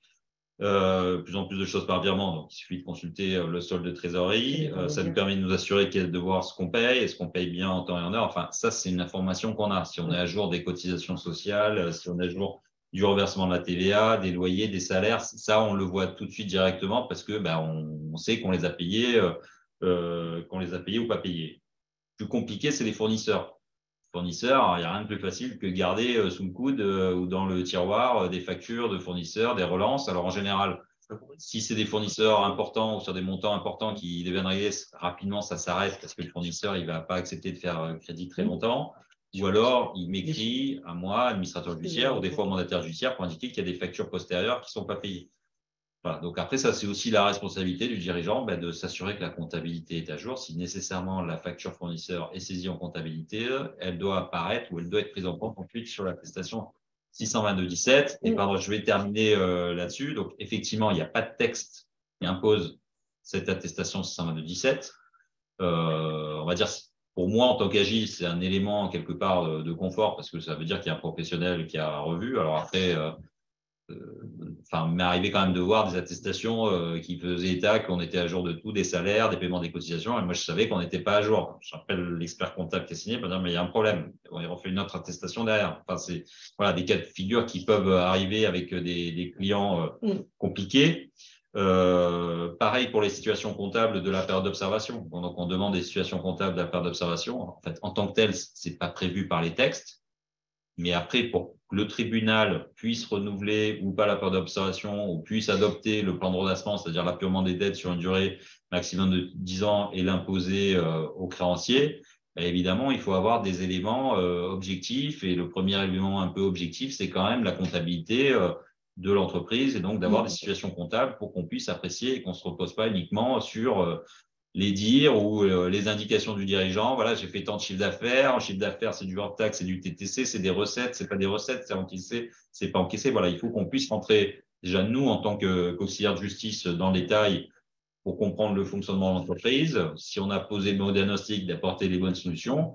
Et aussi, c'est un devoir de transparence à l'égard du tribunal. Procédure collective, c'est une contrainte, c'est une procédure quand même qui est assez lourde, mais tout le bénéfice de la procédure, le gel du passif, la possibilité d'étaler dettes sur 10 ans, le gel des intérêts, la poursuite des contrats, la contrepartie, c'est qu'il faut, effectivement, il faut être transparent à l'égard des auxiliaires de justice et du tribunal sur la situation de l'entreprise. Pour qu'on puisse apprécier, on est d'abord là pour apprécier la situation de l'entreprise, est-ce qu'elle est en mesure de se redresser ou pas, ou quels sont les leviers qui doivent être activés pour le faire. Donc voilà la réponse sur l'attestation 622-17. Je vais rebondir juste sur un point. Quelqu'un me dit, bien sûr, c'est compliqué parce que quelquefois les banques bloquent. Donc les clients sont obligés de payer en espèces. Alors certaines banques, mais la remarque est juste. Tout à fait. Après, mais certaines banques, donc il y a l'action très réactive. Oui. Et d'autres. On est d'accord, mais après, le but, c'est vraiment de jouer le temps que tout se remette en place. Moi, je voulais rebondir juste sur une chose parce qu'on l'a vu et je sais que vous l'avez vu aussi par rapport à ce que disait Vincent Gilbert. Alors, ça va peut-être faire bondir certains d'entre vous, et je le sais. On ne s'arrange pas sur les comptes. C'est-à-dire qu'on évite les 46 pour cacher un compte courant débiteur. On n'est pas complice pour aider un client, même si c'est du ponctuel, même s'il vous dit j'ai pris 10 000, bon, je sais que j'aurais pas dû, mais j'en avais besoin pour payer mes impôts, peu importe. Et on a vu quelquefois des montants dans des comptes autres débiteurs, créditeurs divers, où le collaborateur a dit ok, il va rembourser, je le mets là-dedans en attendant. Voilà, quand je dis il ne faut pas s'arranger, bien entendu, on a un public d'experts comptables, donc je sais qu'on n'est pas dans ce trip-là, mais un collaborateur peut le faire sans avoir conscience de la gravité et faire partir une situation. Je vais rebondir sur votre remarque. Et faire partir une situation en disant bon, mais c'est pas grave, parce que de toute façon, il m'a dit qu'il allait rembourser. Et le 471, le compte d'attente, bien entendu, ça on a vu des situations avec des comptes d'attente importants, ça passe pas. On était aussi dans ce qu'il faut pas faire. C'est important de le rappeler. Et on aura une question sur la TVA à laquelle je vous laisserai répondre. Oui, alors, juste une observation très rapide. Parfois, il m'arrive de recevoir une situation comptable. Alors, vous disiez à juste titre, on ne s'arrange pas sur les comptes et je partage. Mais on fait attention quand même à ce qu'on envoie. Alors, peut-être que parfois, là aussi, c'est un collaborateur qui l'envoie ou qui ne fait pas attention. Mais on reçoit une situation, ça m'arrive régulièrement de recevoir des situations où j'ai des comptes courants débiteurs, des 46, en veux-tu, en voilà, et un compte de caisse. 100 000. Ouais, 100 000, 180 000, 200 000. Et comme ça, quoi, par mail. Vous trouvez 6 juin la situation. Moi, je suis toujours un peu étonné quand même derrière. Alors, j'appelle et on me dit, qu'est-ce que vous voulez que je vous dise? Je ne sais pas, il y a quand même une obligation de révélation, enfin, entre professionnels, là, on a quand même des obligations de révélation, des obligations liées à Tracfin, enfin, faut quand même savoir ce qu'il en est, quoi. Quand on voit de telles situations, on ne peut pas les transmettre, à mon avis, sans avoir un échange entre professionnels. Alors, sur la TVA, on a une question sur la TVA. Bien évidemment, quand il y a une déclaration annuelle, il faut faire une déclaration, me semble-t-il. Ce que je sais, c'est qu'il faut permettre à l'administration fiscale de faire son prorata. Donc, à mon sens, il faut faire une déclaration occasionnelle pour scinder avant l'ouverture, après l'ouverture, de manière à ce que déjà, on ait la bonne déclaration qui soit effectuée, la bonne somme qui soit déclarée, puisque vous savez aussi que dans le cadre de la vérification des passifs, parfois, que ce soit l'URSSAF ou les PRS, peuvent déclarer des sommes à titre provisionnel. Et donc, votre client doit 20, ils vont nous déclarer 120. Donc, on se colle avec 120 au passif. C'est vrai que si on a la bonne déclaration qui a été faite, ça nous permet tout de suite de l'envoyer à l'administration fiscale et de leur dire réactualisez votre créance. Donc, pour répondre à la question de la personne, une déclaration occasionnelle me semble être le bon outil pour permettre de scinder les deux périodes et de faire la déclaration annuelle à la fin de l'année, retranchée de la déclaration occasionnelle qui est antérieure à l'ouverture de la procédure. Enfin, juste quand même aussi sur les situations, les attestations. Moi, ce que j'attends, enfin, je vais parler pour moi, j'attends ça, que la comptabilité ait été revue parce que soit on a différentes cas de figure où c'est l'expert comptable qui fait la saisie ou des fois c'est directement l'entreprise elle-même via son comptable salarié, l'expert comptable intervient sur une mission de révision des comptes. Voilà, mais que la comptabilité ait été revue. Après, l'idée, c'est, sur l'expert comptable, la mission d'expert comptable, moi, je ne vous demande pas de certifier l'exactitude des comptes comme sur une mission du commissaire aux comptes. Voilà, il y a bien conscience que c'est deux missions différentes, mais simplement qu'il y a eu un travail de révision qui a été fait de la part de l'expert comptable et on ne vous demande pas, en tout cas moi pour ma part, je ne demande pas de certifier les comptes qui sont produits par le débiteur. Pour reprendre l'exemple de la caisse 80, effectivement, c'est un élément anormal. Après, si vous n'avez pas contrôlé la caisse, et je ne suis pas certain que ce soit dans votre mission, c'est au moins d'attirer l'attention quand vous transmettez les situations. Effectivement, on ne peut pas l'envoyer comme ça. On fait apparaître une caisse à 180 000 qui n'existe nulle part et de pouvoir échanger entre professionnels sérieux pour identifier il y a une difficulté. S'il y a une caisse à 180 000 euros, parce que moi, une caisse à 180 000 euros, si je l'ai, je vais aller chercher à vérifier, c'est-à-dire je vais aller voir physiquement est-ce que dans la caisse, il y a 180 000 euros. Et souvent, on se rend compte qu'il y a eu un vol dans la nuit. Voilà. C'est hélas. Ok, il n'y a plus de questions, je pense, en cours. Colette, sous votre contrôle, il n'y a plus de questions. Non, je suis désolée, j'ai une question. J'ai beau demander des allers-retours, je ne comprends pas la question d'un spectateur anonyme que j'aimerais beaucoup aider. Essayez, s'il vous plaît, de poser vos questions vraiment clairement parce que quelquefois, vous rebondissez et moi, je n'ai pas l'antériorité de la question et je ne comprends pas. Donc, ce qui fait que je ne peux pas passer la question. Alors, si c'est par rapport au compte courant débiteur et à la caisse, énorme, j'allais dire. Je crois que c'est notre rôle, caisse à 180 000 euros prélevés. Je crois que ça s'appelle Tracfin. Voilà, je ne sais pas si ça répond à la question, mais s'il vous plaît, soyez précis dans vos questions si vous voulez que… Par exemple, sur la situation comptable, il y a sans rentrer, enfin, sans prendre l'exemple de la caisse à 180 000 euros, on a la même problématique sur les stocks, voilà, des variations de stocks assez importantes qui apparaissent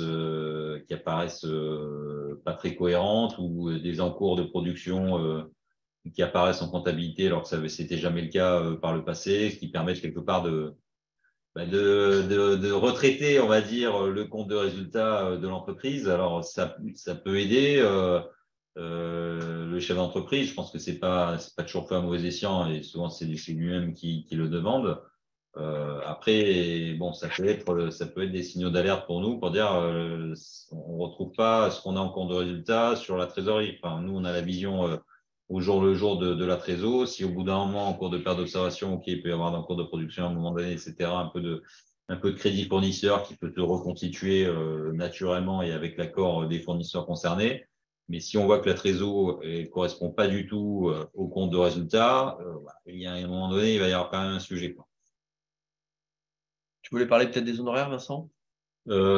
C'était pour faire la transition tout à l'heure, effectivement, sur donc la lettre de mission de l'expert comptable. Le principe, c'est que la lettre de mission classique se poursuit, donc en fonction de la mission qui était confiée à l'expert comptable, donc soit une mission de révision simple, soit de saisie également. Donc les honoraires doivent être payés. La limite, c'est que les autres honoraires antérieurs ne peuvent pas être payés. Après, sur les travails spécifiques, sur l'assistance pour la procédure collective, il peut y avoir des compléments d'honoraires qui peuvent être réclamés en fonction des diligences qui sont accomplies et du temps passé effectivement par l'expert comptable pour assister le dirigeant sur la vérification du passif ou l'établissement des situations intermédiaires. Donc, on était sur les coûts de la procédure. Il y a les coûts des honoraires également des auxiliaires de justice, mandataires et administrateurs judiciaires, sachant qu'en procédure collective, nos honoraires sont fixés par des barèmes sur lesquels on n'a pas de possibilité de déroger. Voilà, qui sont en fonction du chiffre d'affaires, du nombre de salariés, du total du bilan, de l'issue de la procédure.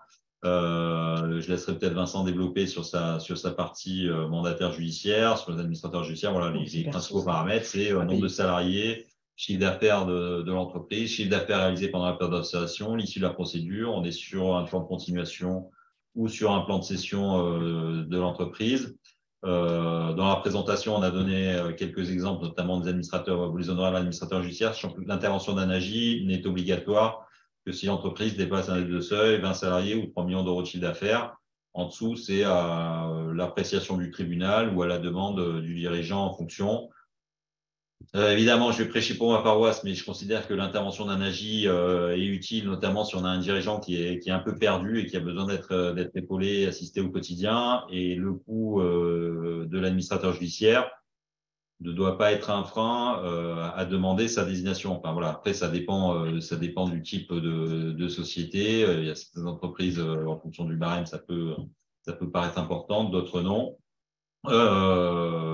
Mais quelque part, si l'entreprise n'est pas en mesure de payer ces honoraires-là ou les honoraires de l'expert comptable pendant la procédure, ça risque d'être compliqué de se dire qu'il va pouvoir représenter un plan et payer son passif. Voilà. Donc, on vous a donné les exemples dans la présentation. Je ne sais pas si on a des questions là-dessus, peut-être sur ta partie à toi pour les oui, rapidement. Donc, le mandataire judiciaire, comme vous l'aurez compris, n'a pas la même mission que l'administrateur. Et il est désigné systématiquement, lui, le mandataire, dans tous les dossiers, alors que Vincent vous a rappelé très clairement que, sauf cas particulier ou besoin, qui arrive aussi, ce n'est qu'au-delà de 20 salariés, 3 millions d'euros de chiffre d'affaires. Si on reprend l'exemple très rapidement tout à l'heure de Vincent, lui, il arrive dans un avion avec effectivement un pilote qu'il ne connaît pas et ils vont devoir tous les deux piloter un avion dans une période de turbulence avec effectivement tout le monde dans la carlingue derrière qui est en train de s'engueuler. Bon. Eh ben, si on reste sur cette image-là, le mandataire judiciaire, lui, il est dans la tour de contrôle, si je puis dire. Il ne rentre pas dans l'avion, on ne s'immisce pas dans la gestion, et il va proposer à l'avion, d'atterrir. On lui souhaite, ce serait le plan de continuation. Il va le piloter à distance, il n'est pas dans l'entreprise. Soit malheureusement de lui dire, les deux moteurs sont en train de lâcher et on va cracher, quoi. Et on va cracher et c'est la liquidation judiciaire. Donc effectivement, nous, on a un rôle beaucoup plus distant. On actionne des leviers, la garantie AGS, le gel du passif, l'accompagnement aux audiences, mais on n'est pas au quotidien dans l'entreprise à travailler. Donc forcément, je ne suis pas en train de vous dire qu'un mandataire coûte moins cher qu'un administrateur, mais c'est la réalité, mais parce que les missions ne sont pas les mêmes. Donc, bien évidemment, c'est comme ça qu'il faut interpréter mes propos. Et donc, grosso modo, sauf dossier exceptionnel, quand je dis dossier exceptionnel, qui sortent des TPE dont on a à 90-95%, un redressement judiciaire, c'est entre 2 500 et 3 500 euros hors taxe sur 12 mois de période d'observation. Ce n'est pas indexé sur le chiffre d'affaires, ce n'est pas indexé sur le bilan, ce n'est pas indexé. Donc, c'est quelque chose d'assez facile à mesurer. Et donc, voilà, pour dépasser les 3 500 euros hors taxe, il faut commencer à taper dans des dossiers supérieurs à 20 salariés ou des choses comme ça. Et bien évidemment, ça peut monter lorsqu'on arrive à des dossiers de 50, 100 et plus. Mais ça fait 2 dossiers dans l'année, ça, c'est pas notre quotidien. Voilà sur les honoraires. Alors, le déroulement de la procédure, peut-être, Vincent, page 29 du slide. Hop, voilà. Sur la déclaration de cessation des paiements. Le temps est passé. Parce que le Non, temps. tout à fait. Oui, le temps court. Non, Alors, hop, je suis où Je crois qu'on en a largement passé la dernière fois. Pour ceux qui ont pris le train en marche, le module est. Alors, on a éventuellement l'audience. Le 37, non directement, tu voulais, parce qu'il y avait la partie audience, déroulement attendu, dans la mesure où. Ouais, déroulement attendu sur l'audience. Rapidement. Rapidement, donc procédure collective, donc c'est une procédure qui se déroule devant le tribunal. Pour l'ouverture de la procédure, donc ça vient soit devant un juge rapporteur, donc c'est-à-dire un juge unique qui reçoit le chef d'entreprise assisté, le cas échéant de son expert comptable, de son avocat, pour examiner la situation d'entreprise, ou en composition collégiale, 3 juges avec le cas échéant la présence du ministère public, c'est-à-dire du procureur en audience. Ça, c'est en fonction aussi des seuils de l'entreprise, ou si par exemple la procédure la procédure collective a été précédée par un mandat ad hoc ou une conciliation. Moi, je dirais que c'est pas forcément obligatoire que l'expert comptable soit là à toutes les audiences du déroulement de la procédure. C'est quand même mieux. Notamment, pour moi, l'une des audiences qui est la plus importante, c'est la première audience qui a lieu dans les 2 mois à compter de l'ouverture de la procédure, sur lequel on va faire le point sur la situation d'entreprise, et notamment le mandataire et l'administrateur judiciaire font leur rapport au tribunal sur la situation de l'entreprise, le diagnostic, quelles sont les difficultés qui ont été identifiées, quels sont les leviers qu'on a identifiés pour résoudre ces difficultés dans le cadre de la sauvegarde et du redressement judiciaire, comment va s'assurer la poursuite de la période d'observation, et est-ce qu'on est en mesure de la financer ou pas. Alors là, on rentre vraiment dans le détail. Donc là, je pense que c'est important effectivement que si l'expert comptable peut être là, ça dépend aussi des disponibilités, et aussi des fois de la complexité ou de l'enjeu particulier du dossier, d'être présent pour pouvoir répondre aux questions du tribunal. Ouais, donc après, merci. Moi, je partage, je pense que la présence d'expert comptable est un plus. Après, ne pas hésiter peut-être à se signaler, à nous envoyer un mail avant pour essayer de décourter le temps de passage et de mettre à profit, bien évidemment, la venue, et de ne pas découvrir sur l'audience. Mais trop souvent, je sais que les audiences, c'est long, c'est complexe, mais trop souvent, on a les chefs d'entreprise qui sont seuls et qui subissent les questions du tribunal sur la partie comptabilité, et Colette, vous le savez, et parfois ne sont pas toujours à même de répondre ou répondent des âneries, alors même que la situation n'est pas aussi négative ou anormale que ce qu'il faudrait en déduire. Mais alors nous, bien sûr, MJ, on est là pour temporiser, essayer d'apporter des éléments, mais bon, on n'a pas forcément toujours l'ensemble des informations disponibles. Donc, c'est vraiment un plus quand vous êtes là, et ne pas, là aussi, échangeons entre nous. Quand vous pensez qu'il est peut-être utile de venir ou pas, de nous poser la question, et qu'on puisse vous dire, là c'est utile, là c'est moins utile, pour gérer votre emploi du temps et gérer vos déplacements, mais voilà, ou vos collaborateurs. Vos collaborateurs, c'est une super expérience qui viennent, mais n'hésitez pas aussi, je vous envoie mon collaborateur, ma collaboratrice, c'est sa première audience, soyez sympa, nous on sera tellement contents qu'il y ait quelqu'un, on fera en sorte que tout se passe bien. Mais c'est aussi des petits messages comme ça que je voulais passer. Alors, sur le rôle de l'expert comptable en slide 54, Vincent, peut-être quelques règles, c'est-à-dire que au-delà du fait de vous dire qu'on est content de bosser avec vous quand vous êtes là, il y a aussi peut-être votre place, juridiquement parlant. Tout à l'heure, on a parlé, je pense que vous avez parlé des effets de levier, notamment de la possibilité de restructurer les contrats. Une lettre de mission est un contrat en cours. Donc, bien évidemment, et y compris en liquidation, toujours poser la question de savoir est-ce que mon contrat perdure ou pas. 9 fois sur 10, pour ne pas dire 9,9 fois sur 10, bien sûr. Nous, on a besoin de l'expert comptable dans le dossier, sauf à ce qu'il y ait un conflit majeur entre le client et l'expert comptable pour des raisons qui sont les leurs. Mais sinon, on continue avec l'expert comptable. Il est hors de question de voir arriver un autre expert comptable dans le dossier, sauf une fois de plus, cas spécifique et pour des éléments qui nous échapperaient. Donc, c'est un contrat qui est en cours, c'est un contrat qui se poursuit. C'est idem pour la mission du commissaire aux comptes, hein, ce n'est pas l'objet de ce matin, mais voilà, la procédure collective ne met pas fin au contrat en cours et au contrat des prestataires aussi, même quand ils ont une mission légale comme les commissaires aux comptes. Donc, ce qui était important quand même, et je le précise parce que dans certains dossiers, on a parfois des déconvenus, c'est que, alors c'est bien hein, d'avoir l'expert comptable qui bosse, mais qui ne se soucie pas trop du paiement de ses honoraires. Et puis après, on arrive à la fin de la procédure parce que malheureusement, la procédure va vers une liquidation. Et on nous présente la note alors même qu'on n'avait pas parlé. Et on s'étonne de ne pas être payé en temps et en heure et rubis sur ongle. C'est vrai que j'ai quelques exemples, moi, dernièrement. Et c'est un peu compliqué, puisqu'après, il y a le paiement des salaires. Donc, ma préconisation à moi, c'est de dire ma mission continue et sauf à ce que ça contraigne l'entreprise, essayer d'être payé au mois le mois, de manière à ce que 6 mois après, on se dise ça fait 6 mois que je ne suis pas payé, et donc il met du 6 mois, 6 mois de boulot. Quoi. Enfin, évitons de retrouver ce genre de situation, ou en tout cas échangeons avant, au lieu d'avoir ça en période. Alors, je trouve on essaie toujours de trouver des solutions. Enfin, c'est des choses qui ne sont pas agréables et qu'il faut mettre, je pense, faut profiter de ces genres d'occasions pour dire voilà votre job, voilà le nôtre, et travaillons ensemble, échangeons, parlons-nous, et y compris pour les honoraires, ce n'est pas un sujet tabou, il faut savoir se dire les choses. Oui, je mets un collaborateur, ça coûtera tant, est-ce que ça passe, est-ce que ça passe pas, on va céder l'entreprise, vous serez payé dans la limite 2, on n'a aucune perspective de cession, il y a danger, on ne sait pas si on pourra vous payer, mais au moins les choses sont dites d'entrée de jeu. Voilà. Et je pense que cet écéchange doit avoir lieu.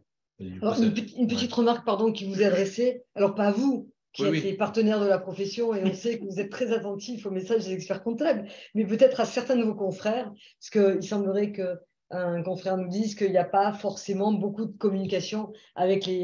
Je le regrette. Faites passer le message à vos petits copains. On le fait passer après, enfin, même pour nous, enfin, ça nous arrive aussi, mais à culpa des fois de pas mettre l'expert comptable dans la boucle de nos demandes qu'on fait aux dirigeants, voilà, sur les mails, ce genre de choses. Par exemple, les rapports, enfin, j'essaie en tant que faire se peut de transmettre évidemment les rapports au tribunal, c'est notre obligation, mais voilà, des communiquer à l'expert comptable parce que je pense que on est là aussi pour échanger. Inversement, on aime bien aussi être sollicité. Enfin, dans des missions, en fait, voilà, l'expert comptable est complètement en retrait. Et après, je pense que c'est plutôt gagnant-gagnant. Voilà, quand on communique facilement, on s'appelle, on pas forcément nécessité de faire des longs courriers ou des longs mails, voilà, des petits points de temps en temps. Ça va bien, très bien.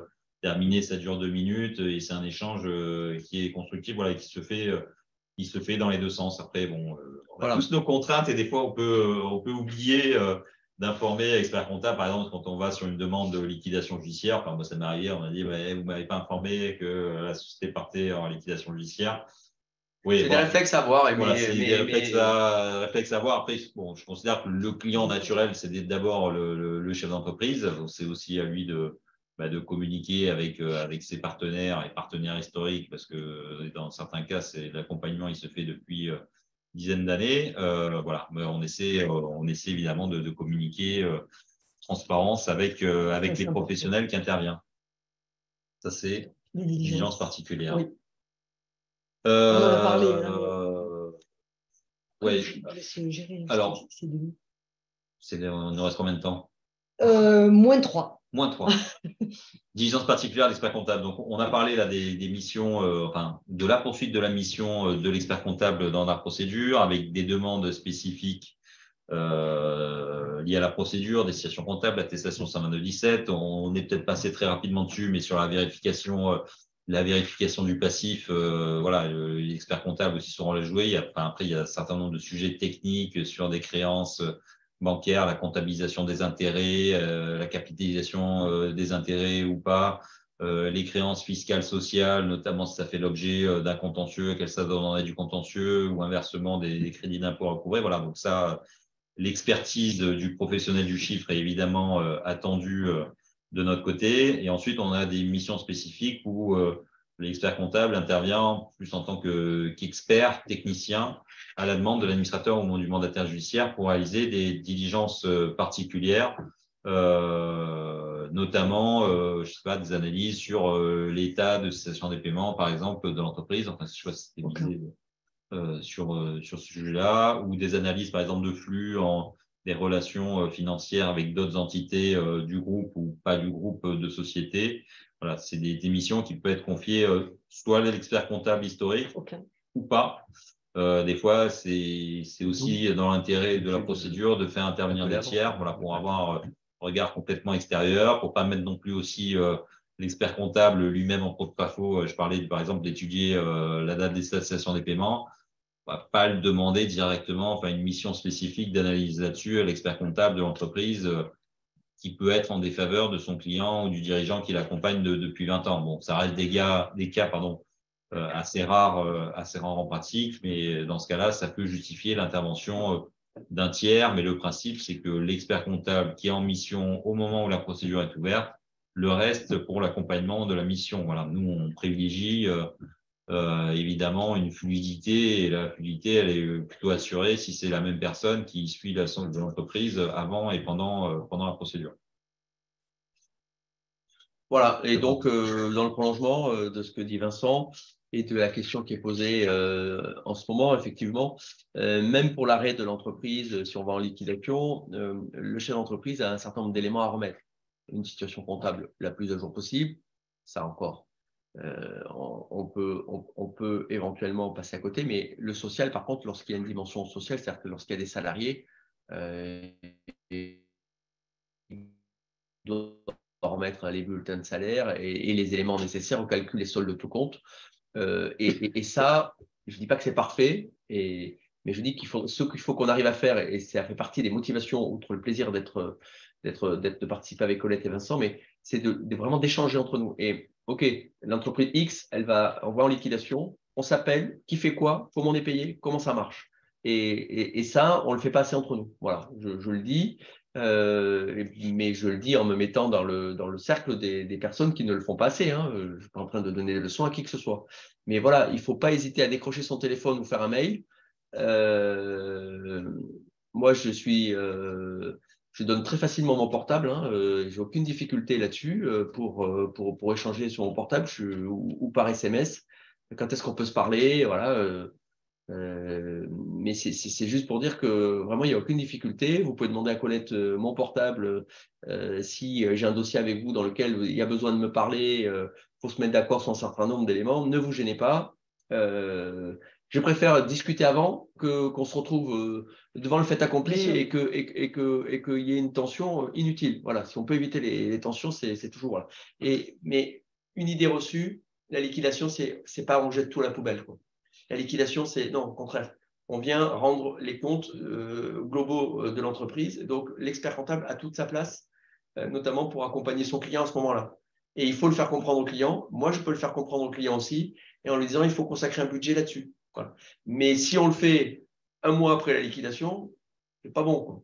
Parce que le client dit, ah, mais je suis allé voir mon expert comptable qui me dit qu'il ne savait pas, mais moi, vous m'avez dit que si on le fait un mois avant la liquidation, bah, on est sûr d'arriver en ordre rangé, chacun sait ce qu'il a à faire, et chacun doit être provisionné pour cela. Je vais répondre, pardon, Vincent, à une question, parce que ça vient un peu compléter ce qu'on dit depuis le début. Un expert comptable qui est en difficulté financière, qui n'a pas payé les honoraires depuis 6 mois, déjà, il devrait être en station de paiement, puisqu'il n'a pas payé les honoraires depuis 6 mois, donc on est supérieur au délai de 45 jours. Donc déjà, peut-être que ce client-là est en cessation de paiement et qu'il y a un vrai problème, d'où d'être en alerte. Surtout 15 000 euros, donc ça ne doit pas être un tout petit dossier. Sa responsabilité peut-elle être engagée en cas de blocage de bilan? Je dirais non, s'il a suspendu sa mission conformément à sa lettre de mission, mais je parle sous le contrôle de nos AJMJ. Après, c'est notre responsabilité en tant qu'expert comptable de dire à un client, monsieur, vous ne me payez pas, je suspends ma mission. C'est vrai, mais il faut voir pourquoi il ne paie pas les honoraires. Si c'est parce qu'il ne peut pas payer qu'il est en difficulté, on se met autour d'une table et on lui dit, monsieur, vous ne pouvez pas payer, pourquoi vous êtes en cessation de paiement? Et là, je vous encourage, Mathieu, à suivre le prochain module, où là, on peut avoir une véritable mise en responsabilité du confrère qui a détecté les difficultés et qui n'a pas donné le conseil et qui n'a pas informé le client de son obligation d'être en cessation de paiement. Et je pense que ce n'est pas vous qui allez me contredire là-dessus.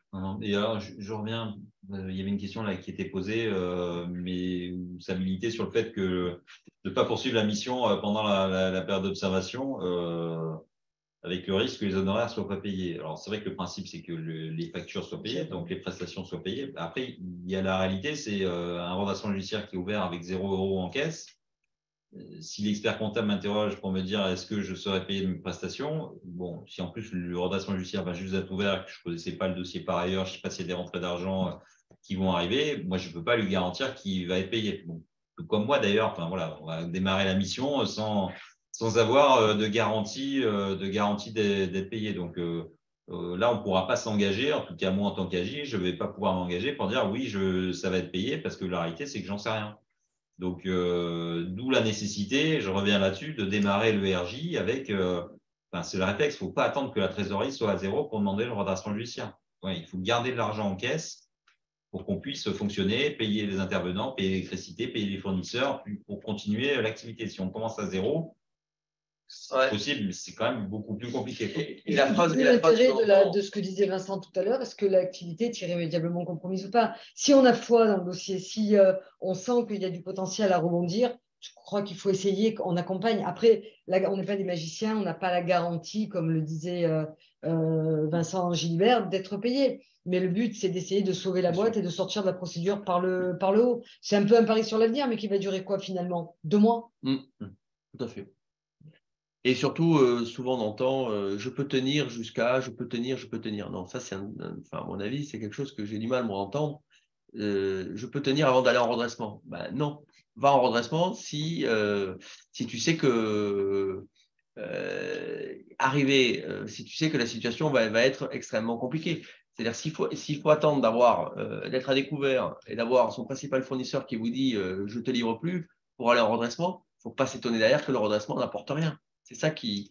Sinon, la loi, elle est bien faite. Il faut anticiper, y compris en redressement. Notre maître mot, ça aurait été l'anticipation, la communication et l'échange entre professionnels. Mais à partir du moment où vous savez que ça ne va pas passer, il faut prendre les devants, rencontrer un professionnel au besoin et aller se présenter au tribunal. Alors, on me pose une question, j'allais dire pratico-pratique. Est-ce qu'on peut répondre excusez-moi, est-ce qu'on peut accepter d'envoyer simplement un mail pour informer un client? Moi, j'ai envie de répondre oui, à condition que le client accuse réception du mail, qu'il dise qu'il a pris bonne note, qu'il est en cessation de paiement, mais qu'il va s'en sortir, qu'il ne souhaite pas écouter l'expert comptable. Personnellement, sur des dossiers comme ça, je ne prends pas le risque du mail, surtout sur un client qui, on le sent, fait un peu la politique de l'autruche parce que c'est son bébé, il ne veut pas y aller. Perso, je suis plus sur un recommandé ou une consultation avec un recommandé en main, qui va être plus une prise de conscience que le client a bien compris, parce qu'on peut se retrouver avec des clients, et on verra sur le module 3, avec des clients de mauvaise foi qui vont dire oui, mais je n'avais pas compris, oui, mais vous n'avez pas été clair, oui, mais si vous m'aviez dit que c'était aussi grave, j'y serais pas allé, avec tout ce qui est faute de gestion et mise en responsabilité. Ok. En termes de timing, on est comment, Colette? En termes de timing, nous avons débordé de 10 minutes. Donc, et on n'a perdu personne. Donc, ça veut dire que, messieurs, vous êtes passionnants. Mesdames et messieurs. Messieurs, je parle de messieurs. Pour vous, je n'avais pas compris, mesdames, excusez-moi, qui est la dame? Donc, je vous donne rendez-vous au prochain et dernier module qui sera sur la faute de gestion et le rôle de l'expert comptable la possibilité. On aura un avocat pour t'accompagner, je crois. Oui, et on aura maître Rémi Gomez, et je pense que c'est Vincent Gilbert qui ne sera pas avec nous, parce que c'est plus le rôle du mandataire que de l'administrateur. d'aller rechercher la feuille. Merci à tous de votre attention. Merci à tout le monde. Bonne journée. Et je vous souhaite une très très bonne journée.